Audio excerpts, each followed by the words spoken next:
A young mother mysteriously disappeared, breaking off all contact with her loved ones.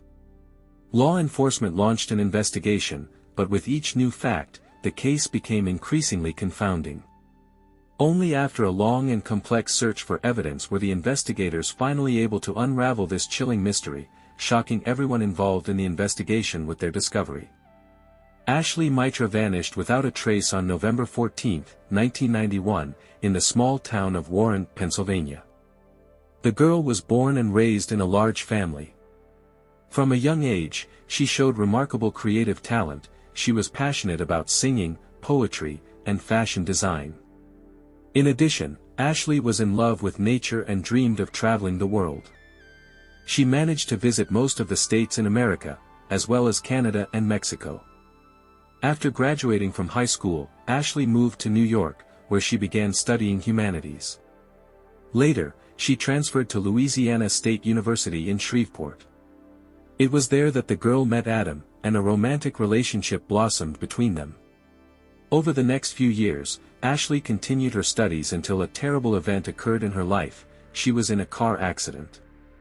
The girl had to go through a long period of rehabilitation. Although Ashley was eventually able to return to her normal rhythm of life, a new problem arose.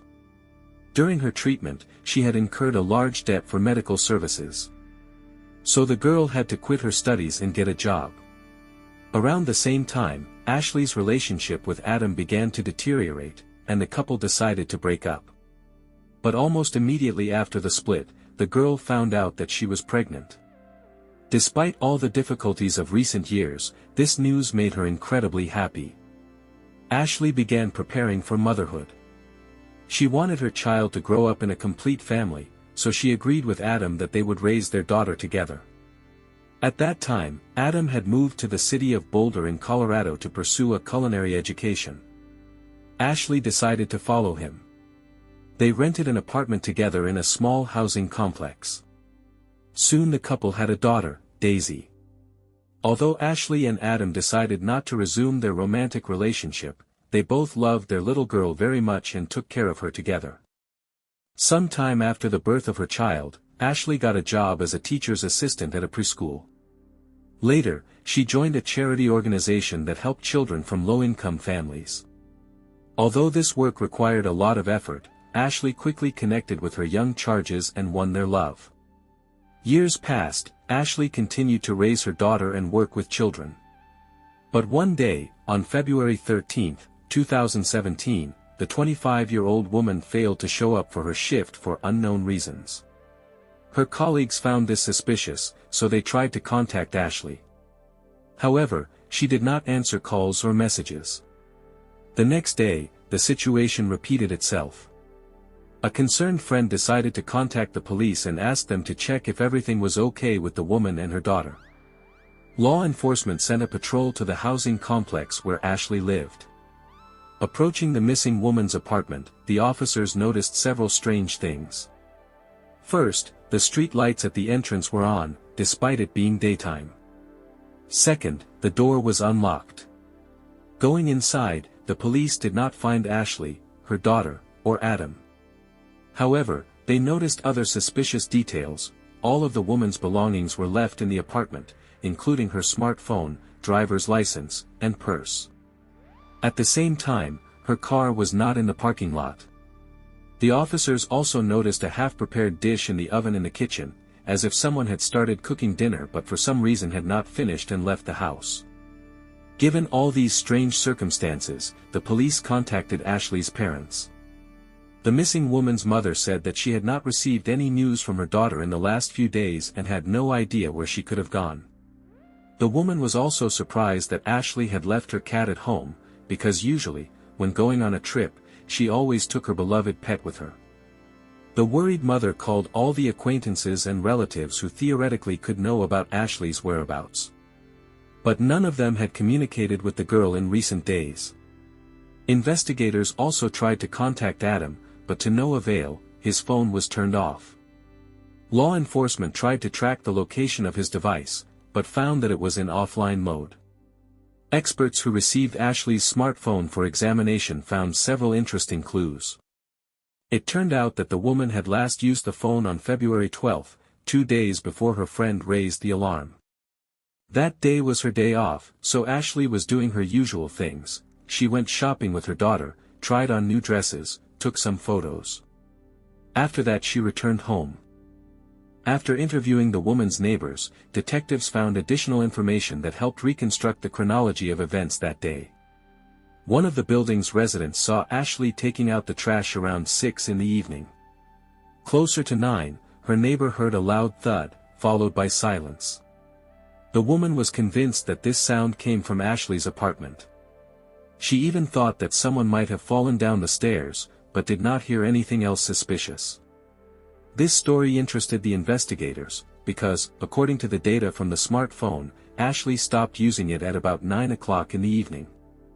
Law enforcement officials suggested that something bad might have happened to her at that very moment. Soon they found a new lead. It turned out that shortly before her disappearance, Ashley had started a relationship with a man named Harvey.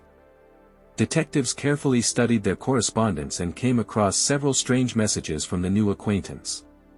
This prompted law enforcement to talk to him in person.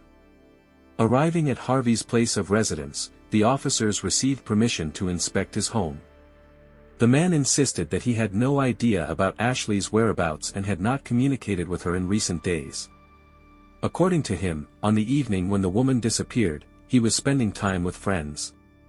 They confirmed his alibi. Moreover, Harvey allowed law enforcement to check his phone, which also testified in favor of his testimony. So the police excluded the man from the circle of suspects and continued to search for other leads. Finding no trace of the missing woman, investigators decided to change tactics. They obtained contact information for Adam's relatives and tried to establish his whereabouts. And here, finally, a breakthrough awaited them. Calling the man's parents in Louisiana, detectives learned that he had come to visit them the day before he disappeared, February 13. According to them, Adam was with his daughter, but without Ashley. The parents were very surprised by this unexpected and unannounced visit, because the distance from Colorado to Louisiana is 1,500 kilometers. Adam himself explained that he had long planned this trip so that his daughter could see her relatives. Despite the strange circumstances, the family was genuinely happy about the meeting. Adam stayed overnight with his parents, and the next day went to another state to visit his grandmother. Detectives asked relatives to tell the man to urgently call the police, as they needed to find out Ashley's whereabouts. At first, Adam ignored these requests, but later he did get in touch. During a conversation with law enforcement, he claimed that he had no idea where Ashley had disappeared to. According to Adam, he himself had been trying to call her all this time, but she did not answer. The man said that on the evening of February 12, a serious quarrel broke out between him and Ashley, during which he even hit her. After that, Adam decided to leave the house for a while with his daughter to avoid further escalation of the conflict. At the same time, he admitted that he took Ashley's car, since he did not have his own. At the time of the conversation with detectives, the man was in Oklahoma, where he had gone after leaving Louisiana. This story seemed quite suspicious to law enforcement. They suggested that Adam might be involved in Ashley's disappearance. Unfortunately, due to his presence in another state, the officers could not conduct a full interrogation. However, they soon noticed one interesting nuance: in the daughter's birth certificate, Adam was not listed as the father. Therefore, he had no right to take the child out of state without the mother's permission. Taking advantage of this, detectives contacted colleagues in Oklahoma and asked them to detain the man. A few hours later, he was spotted in Ashley's car on one of the local roads. Adam was arrested, and his daughter, fortunately, was next to him safe and sound. While investigators were organizing the interrogation of the suspect, forensic experts took up a thorough examination of the car. And here they were in for a chilling find: under one of the rear seats, traces of blood were found. DNA testing confirmed that it was Ashley's blood. Thus, law enforcement had the first evidence that the woman was most likely already dead. However, the details of her death still remained a mystery.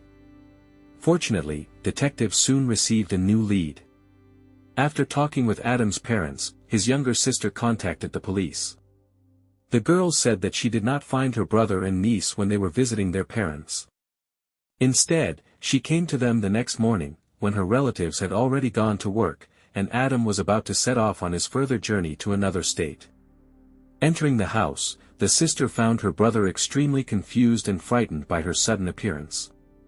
He was acting strangely and nervously. The girl noticed that Adam had laid out a huge number of cleaning products in the guest bedroom and was diligently trying to wipe off some stains. To her question about what had happened, her brother gave a completely implausible story. They say, he vomited on the floor, so he decided to clean everything up before leaving.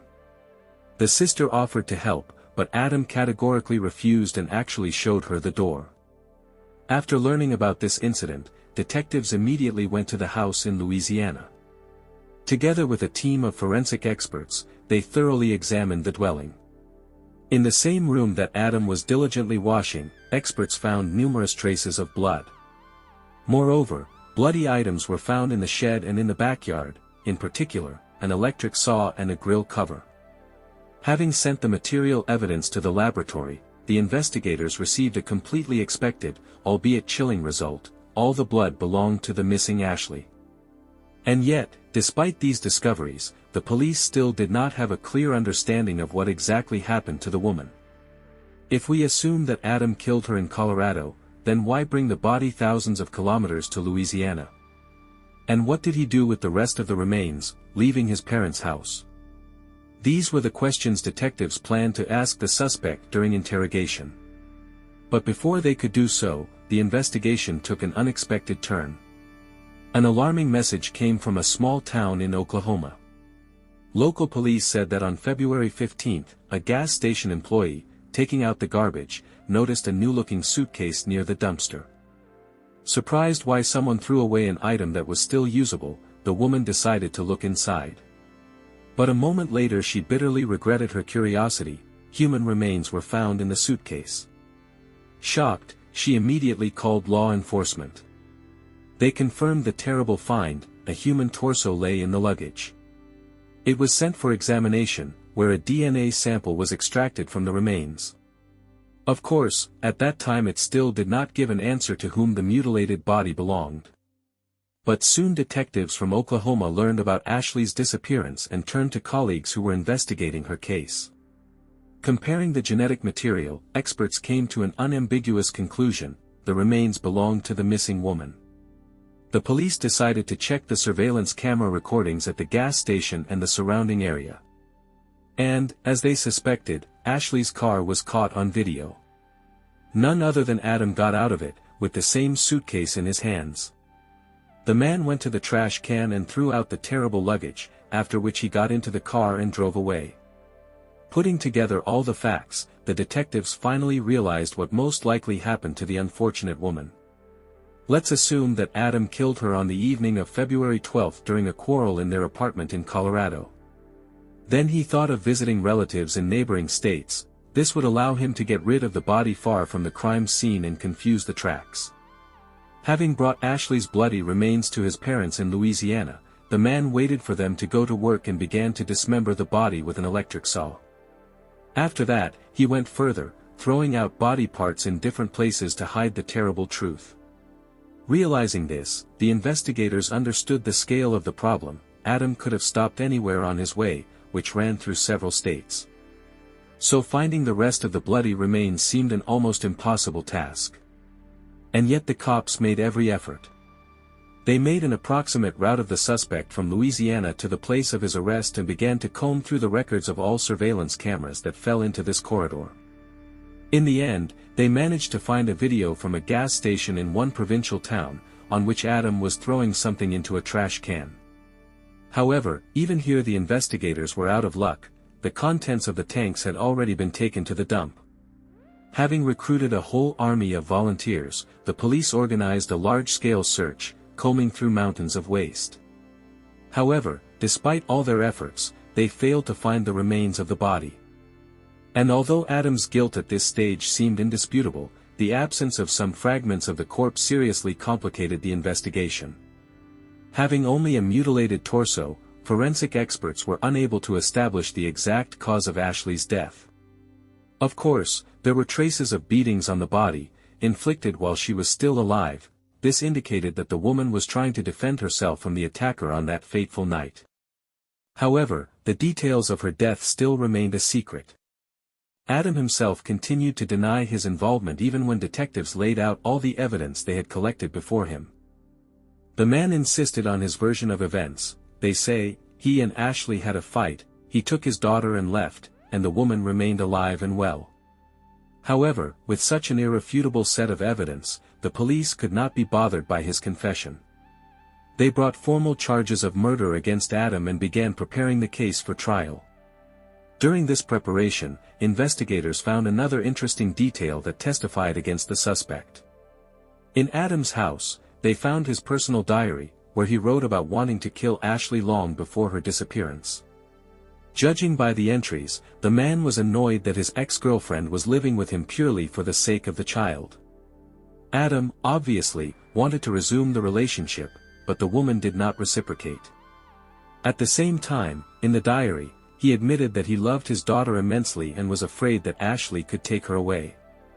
According to the prosecution, it was jealousy that became the main motive for the man to commit this terrible crime. Prosecutors believed that Adam could not come to terms with the fact that his ex-girlfriend had started dating someone else, although the breakup itself had happened almost 2 years ago. The suspect was in a panic that the woman would leave with the child, so he decided to kill Ashley. Obviously, he hoped to avoid punishment by hiding the body. And in order to cover his tracks, after committing the crime, he wrote and called her, pretending to be confused and worried about the disappearance of his ex. During the preparation for the trial, it became known that Adam suffered from bipolar disorder, as well as post-traumatic stress disorder caused by his military service. However, despite these mental health problems, he was unable to avoid punishment. In April 2018, the jury unanimously found the man guilty of premeditated murder. He was sentenced to life imprisonment with an additional term of 12 years. Subsequently, Adam tried to appeal the verdict by filing an appeal, but to no avail, it was rejected. Since then, he has continued to serve his sentence, never confessing where he hid the rest of his victim's mutilated body. It is worth noting that after Adam's arrest, custody of his daughter Daisy was taken over by social services. And this is despite the fact that relatives on both sides were ready and eager to take the girl to themselves. Unfortunately, the child's further fate remains unknown. The authorities do not disclose details due to her young age.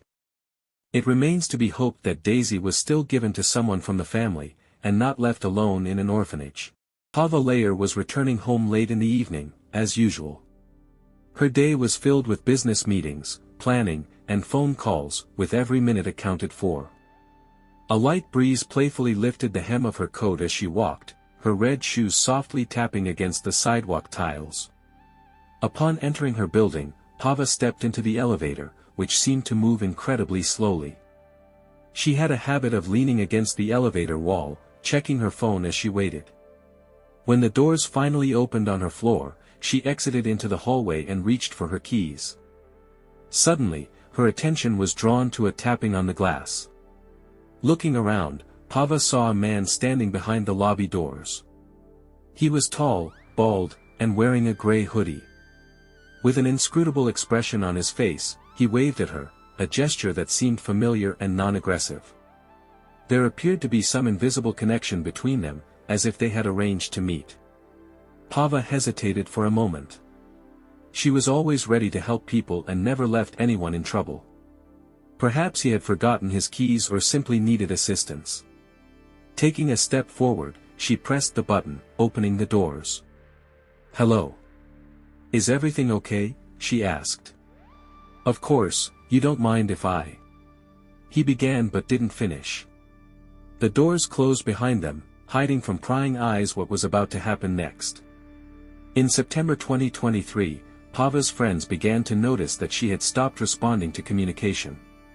She wasn't answering calls and wasn't showing up at work, which was very uncharacteristic of her. Worried about her disappearance, one of her acquaintances decided to contact the police. Law enforcement conducted a standard check, knocking on the door of her apartment but, receiving no answer, simply left. It was several hours after the official report before Pava's friend decided to visit her home himself. Arriving at the residential complex where she lived, he made a horrifying discovery.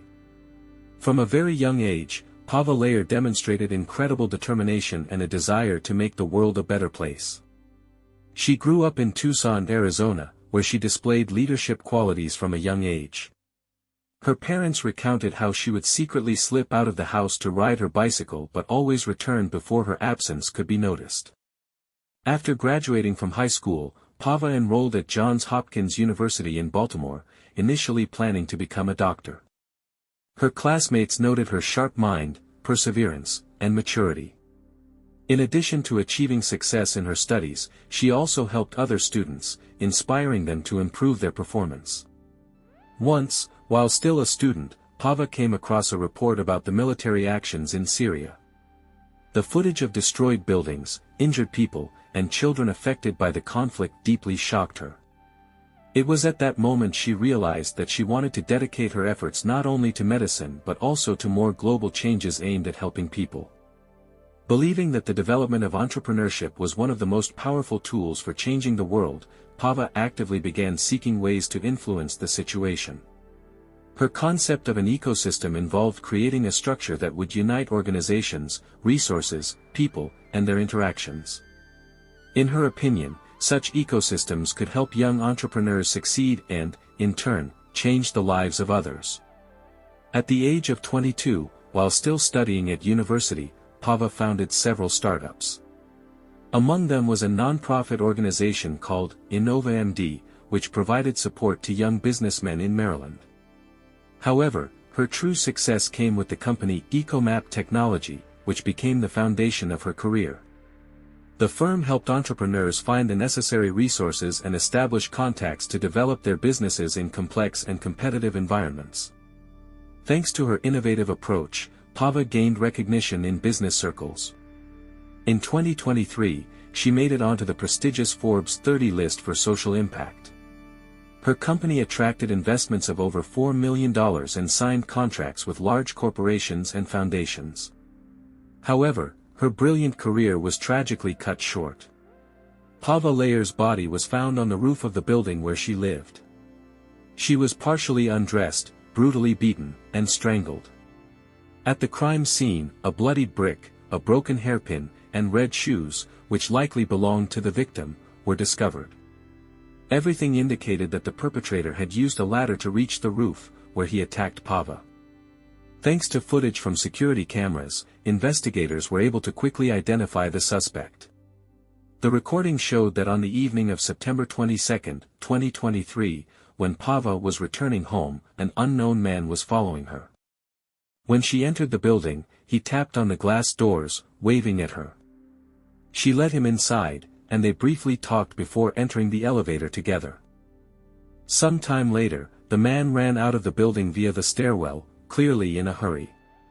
He was holding a gray hoodie in his hands, and before leaving, he wiped his right hand on his shorts. These details gave the police reason to believe that he was involved in the crime. The suspect turned out to be 32-year-old Jason Billingsley, a man with an extensive criminal history. Recently released from prison, he had convictions for armed assaults, aggressive harassment, robberies, and attempted murder. Moreover, a few days before the attack on Pava, the police were already searching for Billingsley in connection with another crime. On September 19, 2023, he broke into the home of an acquainted couple, tied them up, repeatedly tried to rape the woman, then set the house on fire and fled. Miraculously, the victims managed to survive, but they suffered serious injuries and burns. Despite this, the police did not warn the public about the search for the criminal, believing that he did not pose a threat to bystanders. Perhaps, if such a warning had been made in time, Pava would not have let him into her home. A large-scale hunt for the suspect began. The course of the investigation changed at the end of September 2023. One of the police officers who was present at the crime scene later admitted that it was one of the most brutal attacks he had seen in his entire career. Pava's body was delivered to the Bureau of Forensic Medical Examination, where an autopsy was performed the very next day. On September 26, experts established the cause of death: craniocerebral trauma and strangulation. Investigators began an investigation, trying to figure out how the criminal managed to enter a building with an enhanced security system. This residential complex was considered a safe place to live, with controlled access and video surveillance. Only residents or guests they let in themselves could enter. Fortunately, the cameras captured the last minutes of Pava's life. On Friday, September 22, at approximately 11:23 p.m., she returned home. The cameras recorded an unknown man following her. After Pava entered the building and sat down in the lobby, the stranger approached the glass doors and drew her attention with a gesture. She opened the door, and they briefly spoke. Then they both entered the elevator. From the video, it became clear that the attack was targeted. The man was clearly watching Pava and waiting for the right moment. Investigators suggested that he might have made up a story about lost keys or that he allegedly lived in this building to convince her to let him in. It is currently unknown where exactly Pava was before returning home that evening. This information could have helped understand how the criminal noticed her and why he chose her as his victim. Outdoor surveillance cameras only captured the moment of her arrival home, and the footage from the elevator and foyer reflected the last minutes of the woman's life. Jason Billingsley's story began back in 2009 when he first came to the attention of the police. Since then, he had been repeatedly charged with aggressive harassment, behavior, theft, and unlawful imprisonment. He also violated the conditions of his parole many times. In one case, Jason attacked a man for $10, punching him in the face. In another episode, he beat up his ex-girlfriend and stole her phone. But the most shocking incident occurred in 2010. A woman, after arguing with her boyfriend, went outside to calm down. Jason approached her, offered help, and invited her to his home. When they arrived at his place, the situation changed abruptly. After a short conversation, he announced his intentions. Upon being refused, Jason resorted to force. He began to beat the woman, strangle her, and threaten her with a weapon. At some point, he took out a knife and, threatening to kill her, forced her to submit. After that, he took the money from her wallet and kicked her out. The victim immediately went to the police. Jason was arrested and charged with aggressive harassment, assault, unlawful imprisonment, and theft. The court found him guilty and sentenced him to 30 years in prison. However, the term was later reduced to 14 years as part of a plea bargain. Then he was given the opportunity to be released early for good behavior, having spent only 9 years behind bars. This parole program, designed to reform not particularly dangerous criminals, is often applied to more serious offenders as well. The system encourages prisoners to exhibit exemplary behavior in exchange for a reduced sentence. However, critics of this program believe that it is not suitable for repeat offenders and dangerous criminals, which was clearly demonstrated by the case with Billingsley. After his release, Jason did not change his way of life. A few months later, he again found himself at the center of an investigation. On September 19, 2023, he broke into the home of an acquainted couple, posing as a maintenance worker. Once inside, he tied up the husband and wife, treated her cruelly, and then set the house on fire, leaving them locked in the basement. Neighbors heard the sounds of the fire and cries for help. One of them helped the couple get out, but both received severe burns and were urgently hospitalized. A child was also in the apartment but was unharmed, as they were in another room. Jason's story is an example of how a person with clear signs of a propensity for aggression and recidivism ended up at large again. For years, he had repeatedly ended up behind bars for behavior, assaults, aggressive harassment, and attempts to cause grievous bodily harm, but this did not stop him. Prisoners like Jason can demonstrate exemplary behavior in places of detention only because they are under constant supervision and do not have the opportunity to commit new crimes. But once at liberty, they continue to act according to their old patterns. During the search for Jason Billingsley, the police were very close to his location several times. But he managed to evade arrest each time. On the day of the press conference in the Pava Layer case, operatives were just 88 meters away from the place where the suspect was hiding. However, they once again lost the chance to detain him. They understood the risk. As soon as the information became public, Jason would try to disappear, which is exactly what happened. After the news was released, he immediately left his shelter. Soon, the police conducted a search of the place where he was hiding, but Jason had already managed to leave, having seen the press conference. The investigation continues, and law enforcement officers are still processing the evidence to accurately reconstruct the sequence of events. However, it is already known that there was no forcible entry into the building. The complex had reliable security. All the data that the police shared during the investigation were based on the preliminary results available at that time. Every Baltimore police officer received a message about the arrest warrant for Jason on September 20th. And from that time on, his search became a priority task for all units. After the criminal's arrest, Pava Layer's family expressed gratitude to the police for their tireless work. They noted that they feel relief knowing that Jason will no longer be able to harm other people. Although this will not bring Pava back, they hope that justice will prevail. Pava's loved ones emphasize that now they want to focus on preserving the memory of her, her achievements, and her legacy. Pava's company also released a statement expressing condolences and stressing that they will continue her mission. They held a memorial event in Pava's honor and promised to develop her cause despite the tragedy. The statement mentioned plans for further development of the company and strengthening its position in the market, despite the toughest challenges the team faced. Pava's death sparked a heated public discussion about the parole system in Baltimore and whether dangerous criminals should have the opportunity to be released early for good behavior. At the moment, the rules of the system stipulate that individuals convicted of crimes against minors cannot apply for early release. However, this rule does not apply to all other criminals who have committed violence or other serious crimes. The governor of Maryland stated that Jason should never have been released.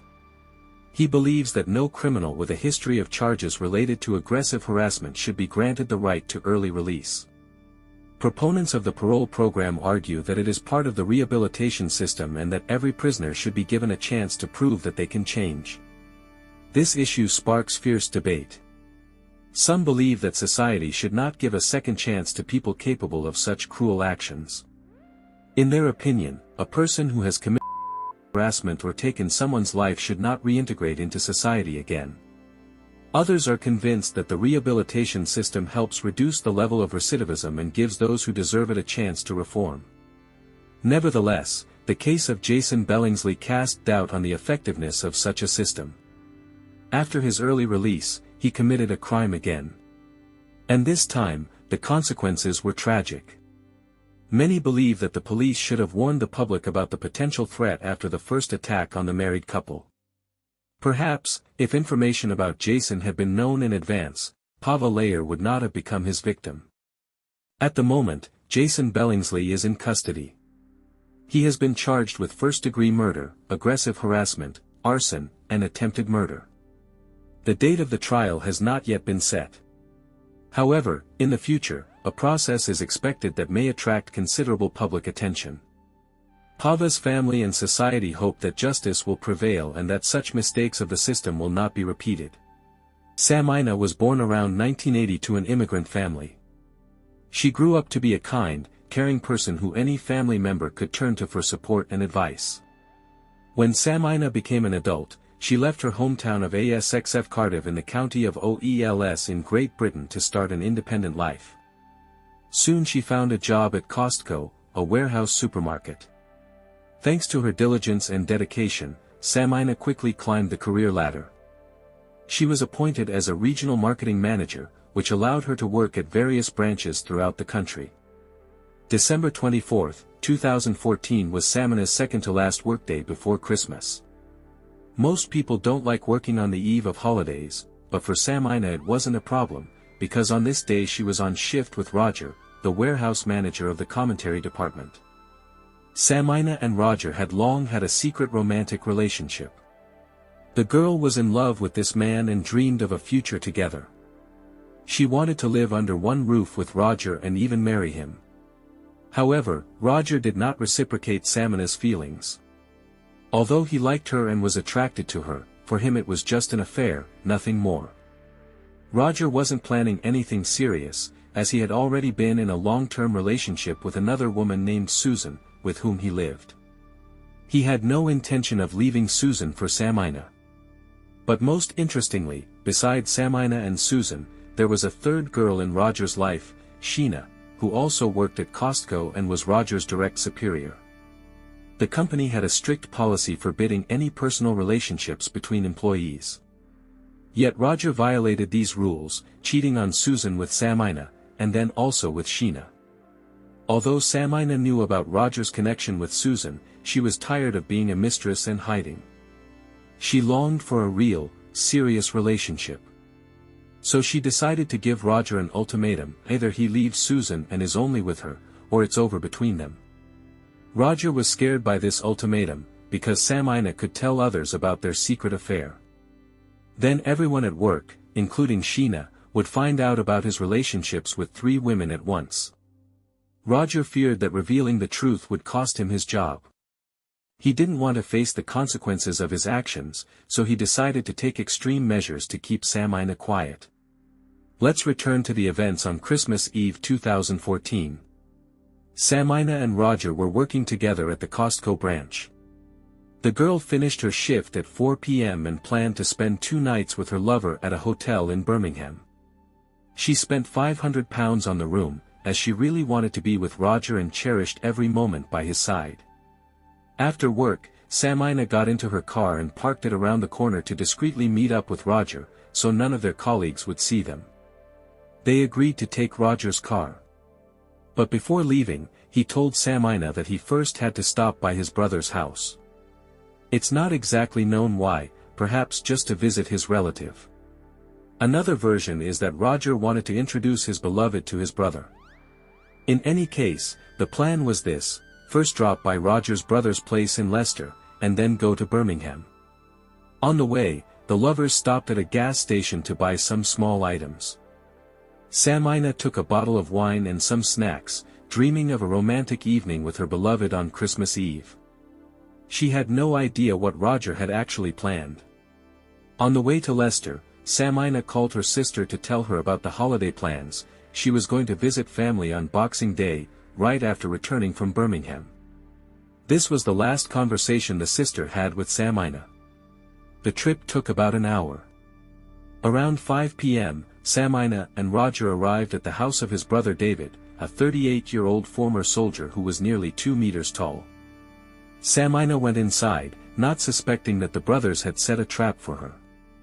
A 157 centimeters tall girl had no chance against 2 strong, tall men. What exactly happened in those fatal minutes is not known for certain. But the weapon was chloroform, which the brothers had ordered online. They forced Samina to inhale or drink it. When David and Roger realized that the girl would not regain consciousness and was most likely dead, Roger left, leaving his brother alone with the body.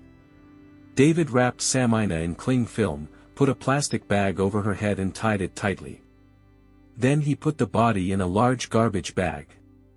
Samina's body was taken to David's plot of land, where a shallow grave had been dug in advance. Meanwhile, Roger returned to Coventry to cover his tracks. From Samina's phone, he sent himself a message as if from her, saying that she was furious and going where she would truly be appreciated. Roger thought it was a clever move, to pretend that at 5:07 p.m. Samina was in Coventry, and that they had supposedly quarreled. The man thought it would provide him with an alibi. But the fool didn't consider that the phone transmits geodata about its movements. So Samina's mobile recorded her trip from Coventry to Leicester and back. If the police checked this data, it would become clear that at 5:07 p.m. the woman was indeed in Coventry, but immediately after that she went to Leicester. At midnight, Roger returned to Leicester to David. The brothers went to the plot and buried Samina's body in the shallow grave. A chilling coincidence: that evening, David's girlfriend, with whom he had recently quarreled, came to visit him. They made up and even walked around David's plot, literally a few steps from Samina's grave, which the girl, of course, had no idea about. As the girlfriend later testified, David behaved absolutely calmly and naturally, with no signs of stress or agitation. And the next day, on Christmas, Roger sent Samina a message with greetings, as if nothing had happened and the girl was alive and well. At first, Samina's family wasn't too worried about the lack of news from the girl. They knew about her plans and expected to see her the next day. But when Samina never arrived, her relatives panicked.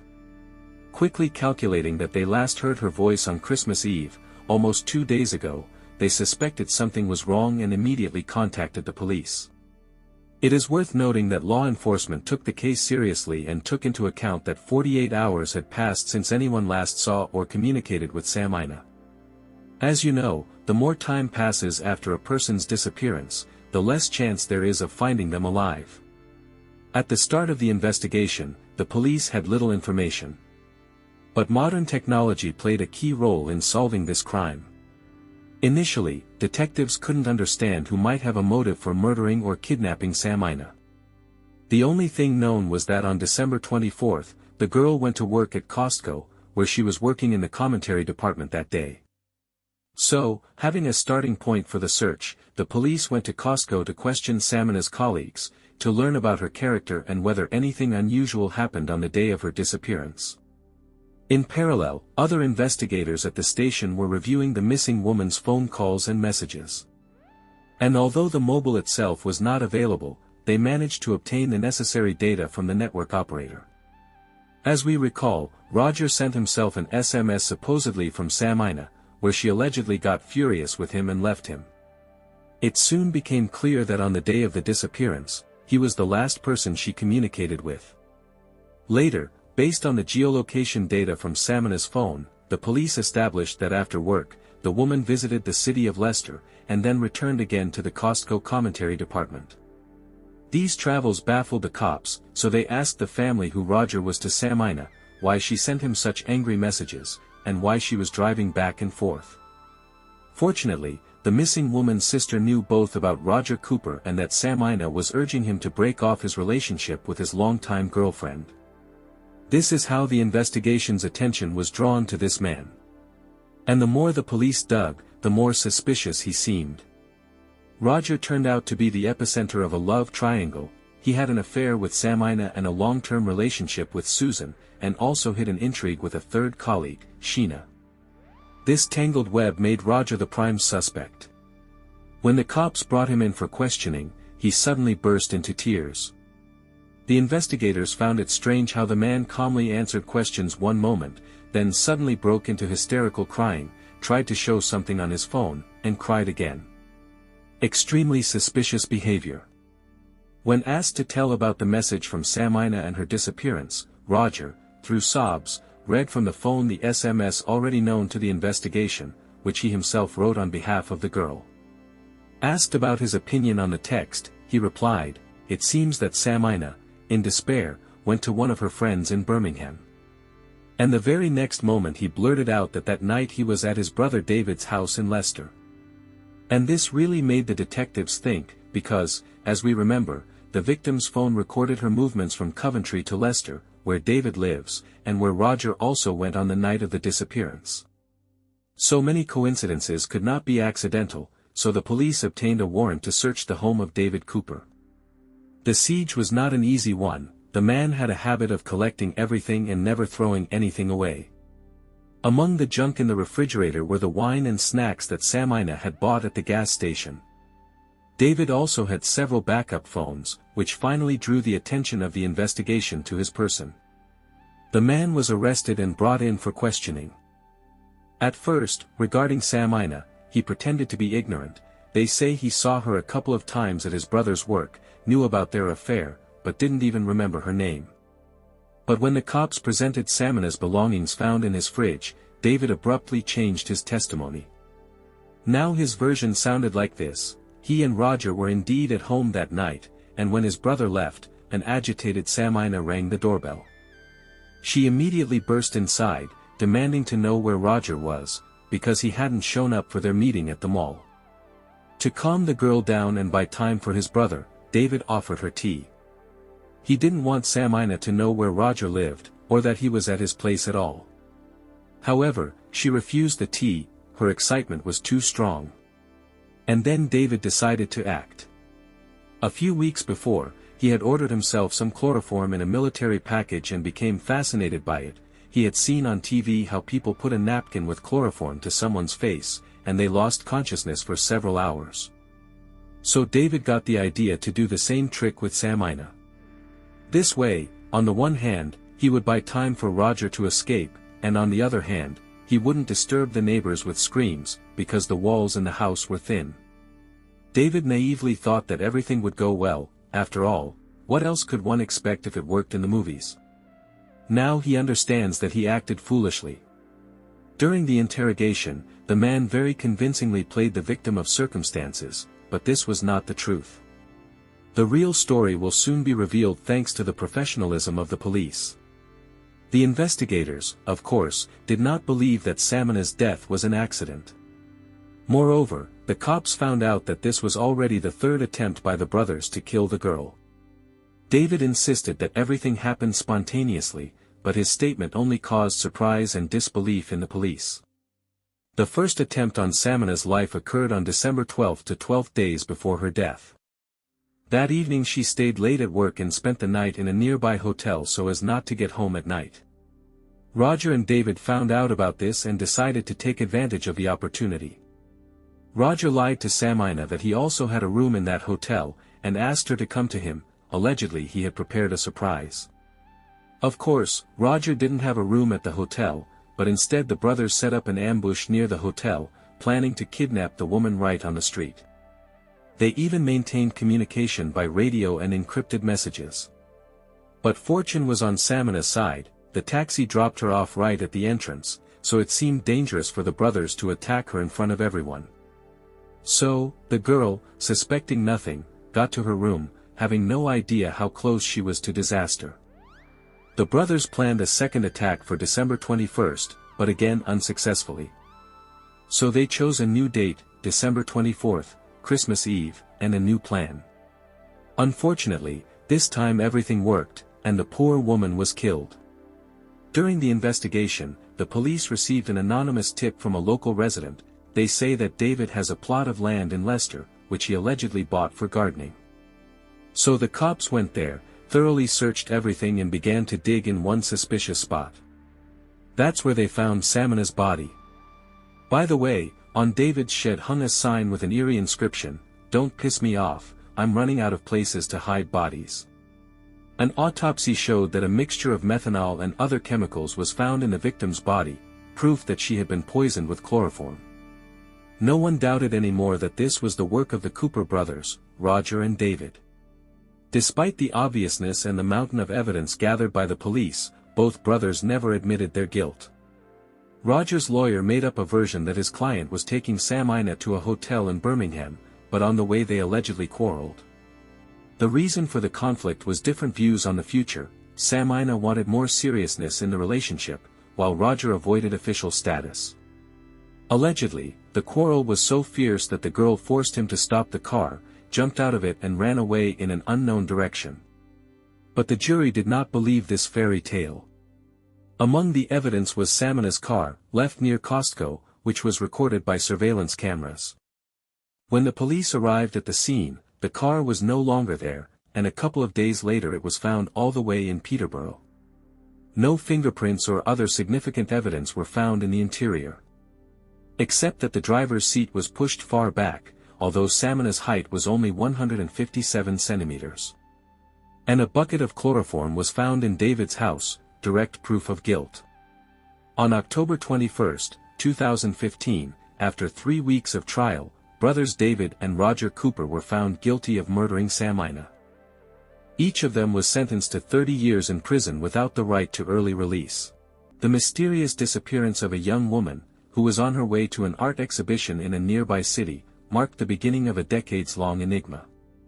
Despite the efforts of the police and the disturbing clues they uncovered, the solution remained elusive for half a century. Only after 50 years of persistent work did detectives finally manage to uncover the shocking truth about this case. Mary Caitlin Schleiss was born on November 11, 1949, in the small town of Champlin, Minnesota. Growing up in a large family, she displayed an extraordinary inclination towards creativity from an early age. Mary adored drawing and, even as a schoolgirl, firmly decided to devote her life to art.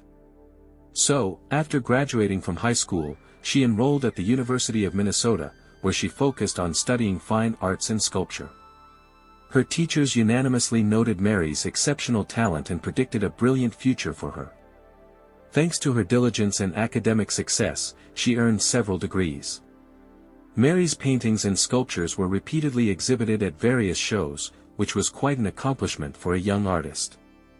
In addition, the girl spent some time studying abroad, mastering German and Danish, as well as starting to learn Japanese. After completing her university education, Mary continued to pursue her beloved craft and travel.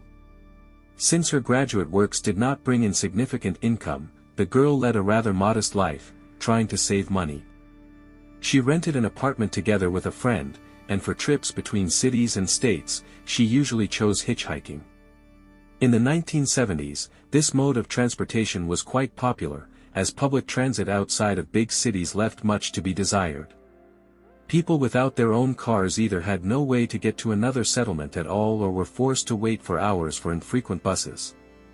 Moreover, back then, hitchhiking did not yet have such a bad reputation associated with the disappearances and murders of travelers, since news of such events did not spread as rapidly as it does now. On February 15, 1974, 25-year-old Mary was getting ready to go to an exhibition in Chicago. The distance from Minneapolis was about 650 kilometers, so the girl planned to cover this route in parts. First, she intended to hitchhike to the town of Madison in the neighboring state of Wisconsin, and from there head to Chicago. Around 10:30 a.m., Mary left home, grabbing a sign that said, Madison, and headed towards the highway.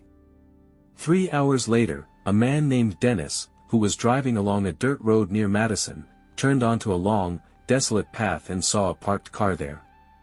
Two people were standing near the vehicle, a man and a woman.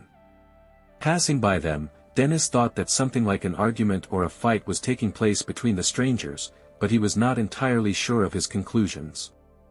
The man drove on, but what he saw would not leave his mind. Having reached the end of the road, he turned around and returned to the same spot, but the car was no longer there. Instead, Dennis noticed something strange in the snow on the roadside and, upon closer inspection, realized that a human body was lying there. Without getting out of his car, he immediately rushed home and told his wife about what he had seen. Then Dennis called his neighbor, and the two of them went back to the scene together. Returning there, the men were convinced that there was indeed a dead girl lying in front of them.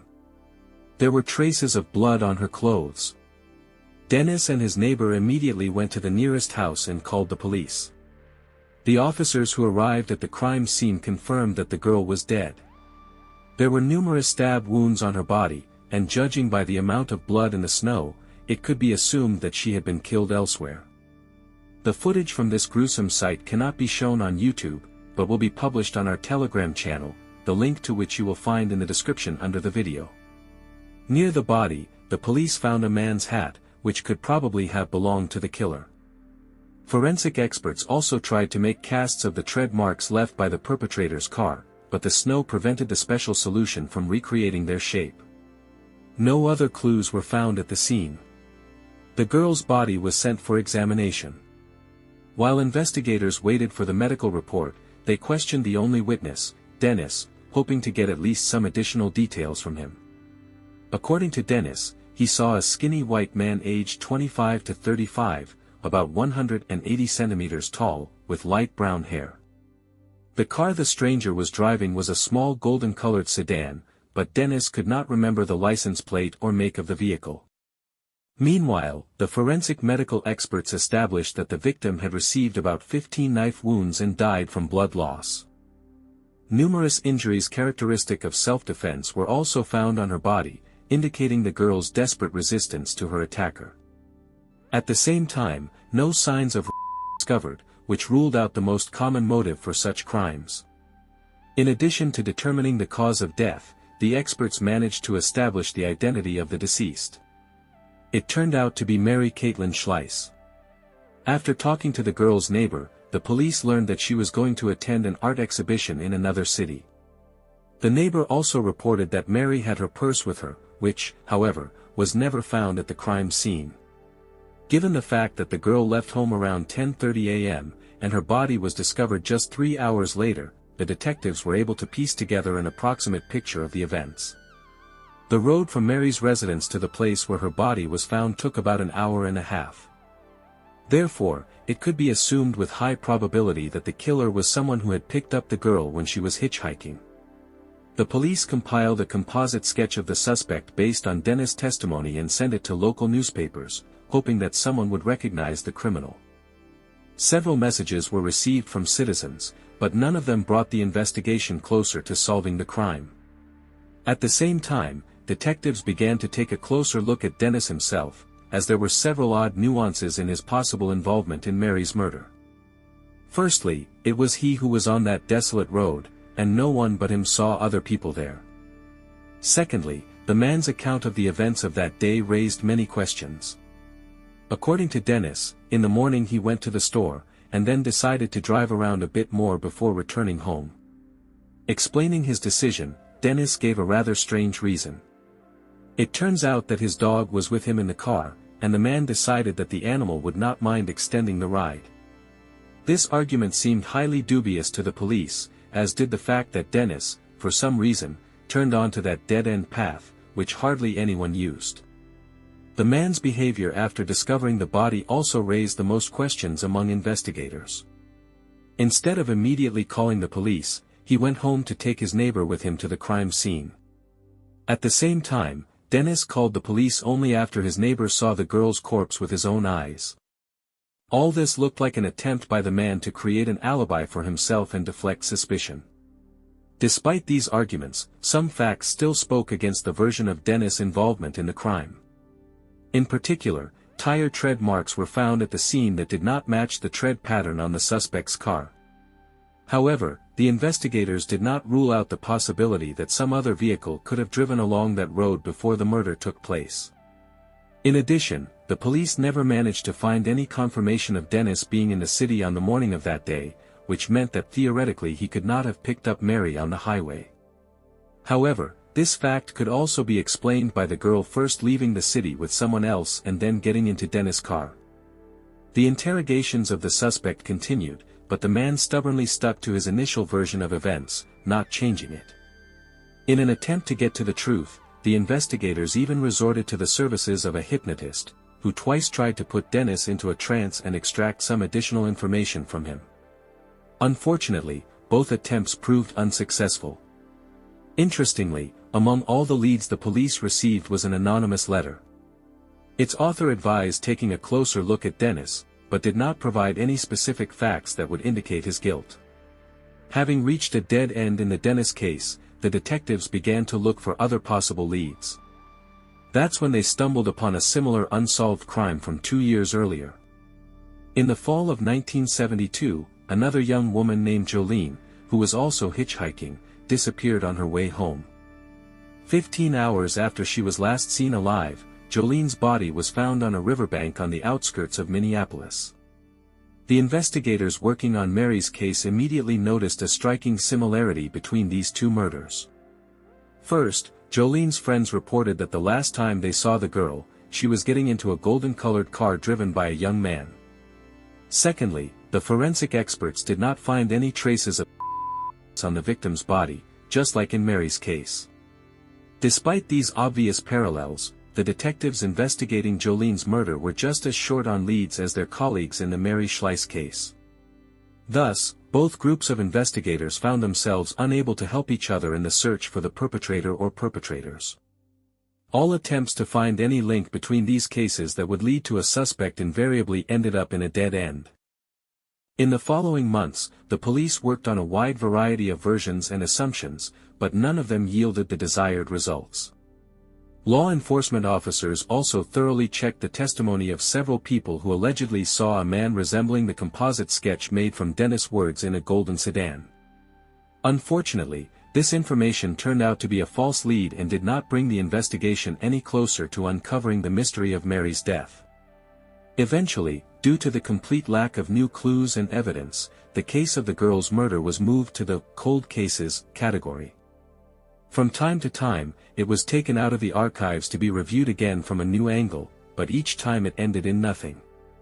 In the early 1980s, the police briefly had hoped that the death of Mary might be connected to the notorious serial killer Randall Woodfield. This man confessed to 43 murders and was sentenced to life imprisonment. He mostly chose his victims among young women who were hitchhiking. It was this fact that led detectives to think about Woodfield's possible involvement in the death of Mary Schleiss. Unfortunately, despite all efforts, the investigators never managed to find any connection between the maniac and the girl from Minnesota. In total, the police worked out several hundred versions and leads that took law enforcement officers to almost every state in the country and even to Canada. However, the identity of Mary's killer remained unknown. As often happens with such high-profile and mysterious crimes, all sorts of rumors and legends began to arise around the Mary Schleiss case. Moreover, in the area where the girl's body was found, eerie stories even spread about her ghost, which supposedly still wanders the roadside forests and tries to catch a ride. Some even claimed that they saw with their own eyes the ghostly figure of a girl, but as soon as one blinked or looked away, the vision immediately disappeared. Two fishermen, for example, said that one evening they noticed a strange girl on the lake shore, enveloped in an otherworldly white glow. The stranger did not say a word and just stood there motionless, silently looking at the frightened men. And one of the local residents insisted that the spirit of the murdered Mary regularly visits her and has long conversations with her every night. The stories about the mysterious murder grew with new creepy details, and some of the younger generation did not even realize that at the heart of all these scary tales was a very real crime. In the early 2000s, when the use of DNA analysis in forensics became a routine practice, investigators decided to try their luck and find the killer's genetic traces among the physical evidence in Mary's case. Back in 1974, forensic experts found particles of skin and blood under the victim's fingernails that almost certainly belonged to the criminal. All these years, they were stored in the police archives. Unfortunately, it was not possible to extract a DNA sample suitable for analysis from them. However, the investigators still had an ace up their sleeve, the same man's hat found near Mary's body. It had also been lying on the archive shelf for all these decades. Fortunately, several short hairs were preserved inside the hat. Genetic experts managed to extract DNA from them, albeit not in the best condition. Unfortunately, a search of the FBI database did not yield any matches, so the identity of the hat's owner could not be established. On the other hand, these results made it possible to definitively reject the candidacies of those suspects whose genetic profiles were available in the database, including the serial killer Randall Woodfield. After that, the investigation reached another dead end, and this continued until the end of 2022, when detectives learned about a new DNA analysis method called genetic genealogy. Realizing that this might be their last chance to unravel the mystery of Mary Schleiss' death, the police turned to a specialized laboratory in New Jersey. The experts there agreed to try to decipher the genetic material obtained from the old hat. The work was complicated by the fact that the profile was incomplete. Despite this, the researchers managed to identify a circle of potential relatives of the killer and even track down one specific suspect. All that remained was to obtain a sample of his DNA and compare it with the one found at the crime scene. The man readily agreed to provide genetic material, but to the surprise of the detectives, his DNA did not match the one they were looking for. The experts suggested that the real criminal could be this person's cousin, but his genetic profile also turned out to be not the one. The situation seemed hopeless, because apart from the two already checked brothers, there were no other men in that family who would fit the role of Mary's killer. Nevertheless, one of the researchers made a bold assumption: what if the criminal was adopted as a child? His biological parents could well have been relatives of the men who had already lit up during the investigation, but at the same time not officially listed as members of their family. Checking the archival data took a lot of time, but the persistence of the researchers still bore fruit. On November 4, 2024, investigators finally got on the trail of the main suspect, 84-year-old John Miller. Having learned that he had an adult daughter, the detectives immediately visited her and asked her to provide a DNA sample. Comparing the woman's genetic profile with the hairs found on the hat yielded a stunning result. This hair belonged to the girl's father. Thus, after half a century of tireless searching, the identity of Mary Schleiss' killer was finally established. That same day, having received official confirmation from the laboratory, the detectives visited the suspect's house. To their surprise, as soon as he learned about the results of the DNA examination, the elderly man calmly admitted his guilt. According to him, on that fateful day, he picked up Mary on the highway and promised to give the girl a ride to her destination. Having driven away from the city, Miller began persistently trying to persuade Mary to with him, but received a firm refusal. The enraged man pulled out a knife and stabbed her several times, and then turned onto a deserted road, intending to hide the body in the snow. The killer probably would have done just that if another car had not suddenly appeared nearby. Frightened by the possibility of being exposed, Miller dumped the body on the side of the road and stepped on the gas. The next morning, he read a newspaper article about the discovery of a dead girl, but immediately breathed a sigh of relief. It turned out that the driver of the other car, having briefly seen Miller at the crime scene, for some reason remembered the color of his car as golden, not blue, as it actually was. This fortunate mistake for the killer allowed him to avoid exposure and punishment for many years. John Miller also admitted that he had thrown the murder weapon into a swamp near his own home. But as for the fate of Mary's purse, the man allegedly remembered nothing. Regarding the motives for his act, the criminal could not say anything definite. He claimed that he himself no longer really remembered what guided his actions then. When asked by investigators about other possible victims, Miller replied in the negative. After the official confession, the elderly man was arrested and taken into custody pending trial. However, Miller himself stated that he did not want to delay the process and was ready to bear the deserved punishment. According to him, he was willing to spend the rest of his days behind bars and was not going to resort to any legal tricks to soften the sentence. So, despite the fact that it took a long 50 years to solve this tangled crime, thanks to the persistence and professionalism of the investigators, justice finally prevailed. Given John Miller's advanced age, he was unlikely to last long in prison. However, for Mary Schleiss' family and friends and all those who sympathized with her tragic fate, it was still a long-awaited and hard-won finale to this nightmarish story. As for Jolene's murder, Miller's involvement in it seems unlikely given the mismatch in the color of his car. However, detectives have not given up hope of finding at least some connection between these two high-profile cases. Unfortunately, so far, no substantial evidence of such a connection has been found. I look forward to hearing your thoughts in the comments. Don't forget to subscribe to the channel and hit the like button. Until next time, friends.